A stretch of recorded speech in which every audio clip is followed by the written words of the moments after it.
nafasini his qilayotgan bo'lsangiz, ko'chalarda bolalar kulgusi har kungidanda ko'proq yangrayotgan bo'lsa, eng muhimi, har bir xonadonda mana shunday bahoriy taomlar tayyorlanayotgan bo'lsa, demak, Navro'z keldi.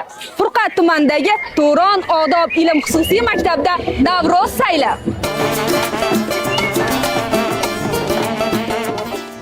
Bu yerda shunchaki bayram emas, balki qadriyatlar yashamoqda. Furqat tumanidagi Turon odob ilm xususiy maktabda Navro'z sayli o'tmish va bugunning urf-odat va zamonaviylikning jonli uyg'unligiga aylandi. Bahor nafas ufurib turgan ushbu maskanda har bir burchak o'ziga xos ma'no kasb etgan. Rang-barang bezaklar, milliy ruh aks etgan ko'rgazmalar barchasi Navro'zning qadimiy falsafasini eslatmoqda.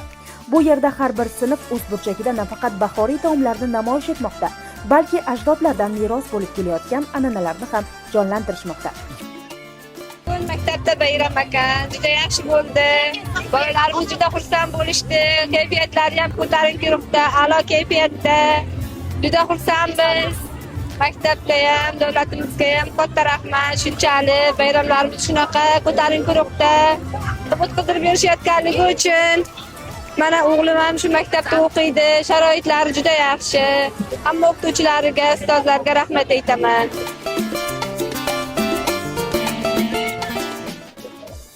Bugun Furqat tumanidagi Turon odob ilm xususiy maktabida Navro'z tantanalari keng nishonlanyapti.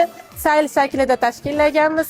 Har bitta bloklarimiz o'quvchilarimiz hududlarda o'zlari maxsus bahoriy salatlar, taomlar tayyorlashdi va aynan Navro'zga moslab chiroyli tadbirlar tashkillashdi. Bundan ko'zlangan asosiy maqsad yoshlarimizni qadriyatlarimizga hurmat ruhida tarbiyalash. Ayniqsa qiz bolani, o'zbek qizini oiladagi o'rni, tarbiyasini yana ham mustahkamlash hamda o'sha milliy taomlarimiz. Nima uchun aynan bahorda bu taomlar pishiriladi?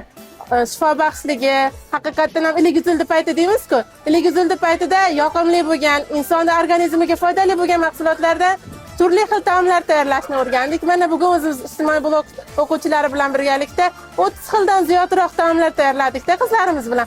Har bitta tayyorlanish jarayoni biz uchun to'g'risi qiziq bo'ldi. Qizlarim uchun ham tarbiya, haqiqiy bir oilaviy muhit shakllandi-da maktabimizda ham. Birgalikda ishlashni o'rgandik.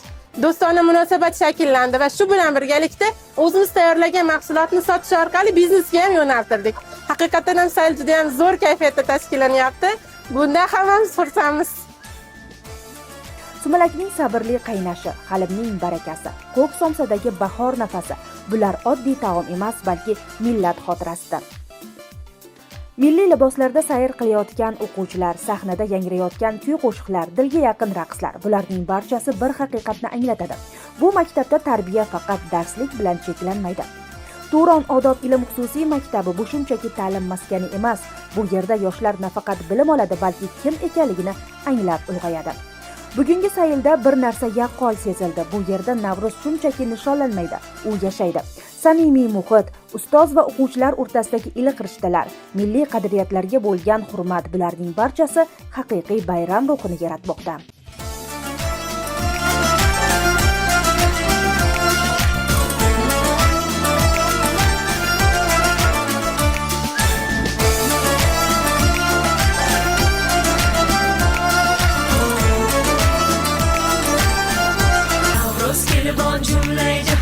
Nazlana nazlana nazlanacaktır.